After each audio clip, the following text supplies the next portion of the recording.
The morning air was thick with anticipation, as if the wind itself knew something was about to break.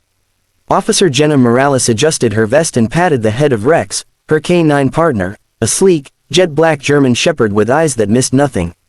What she didn't know that morning was that Rex's bark would soon rip apart a curtain of silence that had hidden one of the darkest secrets a community had ever known. It started during a routine safety demonstration at Pine Hollow Middle School, a place wrapped in the illusion of suburban normalcy.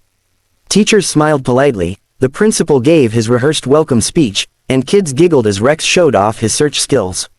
But even as he performed for the crowd, Rex was restless, his nose twitching, his stance uneasy. Jenna noticed it. He wasn't reacting to planted decoys or playful distractions. His instincts were pulling him somewhere else. After the demonstration, while Jenna chatted with a few curious students and teachers, Rex broke formation. He darted down a hallway, ignoring commands. His claws echoed across the tile, drawing stares. Jenna sprinted after him, heart pounding. She trusted Rex more than most humans. He'd saved her life once, and she owed him hers. He stopped outside a janitor's closet and began barking with ferocity, pawing at the door like something inside was poisoning the air. A teacher tried to wave it off, mumbling about cleaning supplies, but Jenna knew better. She called for backup and forced the door open. What they found shattered the fragile image of the school's safety. Behind rows of mop buckets and cleaning chemicals was a false wall. When officers returned with a warrant and took it down, the hidden space behind it revealed evidence of a child exploitation ring operating out of the very school meant to protect its children. Hard drives, hidden cameras, strange appointment logs, everything pointing to a carefully orchestrated network. The prime suspect was someone everyone trusted, the vice principal, Mr.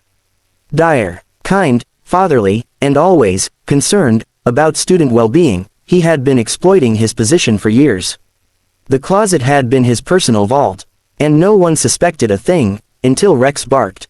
What followed was chaos. Parents sobbed in hallways. The media swarmed. Students cried in confusion, some too young to understand, others old enough to start connecting dots and remembering things that had always felt wrong. Jenna struggled too. She was haunted by the idea that her visit, meant to inspire trust in law enforcement, had instead exposed how deeply trust had already been violated.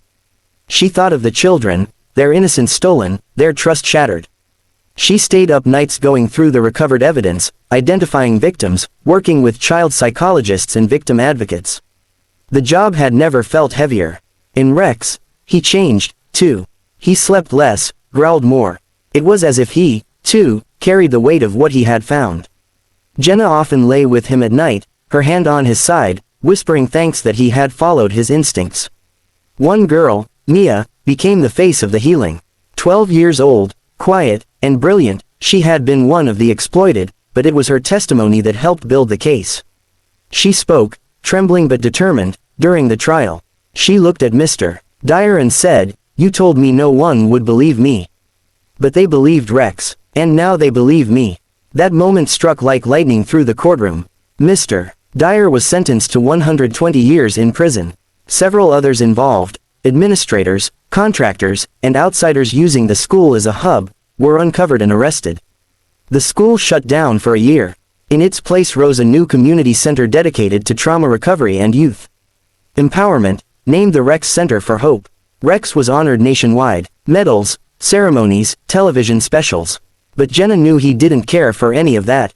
His purpose had never been glory, it was protection, loyalty, and in his bark that day, he didn't just uncover a crime, he gave dozens of children a second chance at life. Years passed. Mia grew up and became a lawyer advocating for child protection laws. She often spoke about Rex in her speeches, calling him her guardian in fur.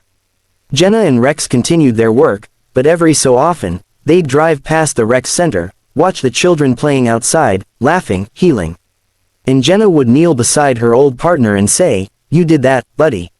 You gave them back their childhood." And Rex would just sit beside her, eyes calm, watching the world he helped protect, one bark at a time,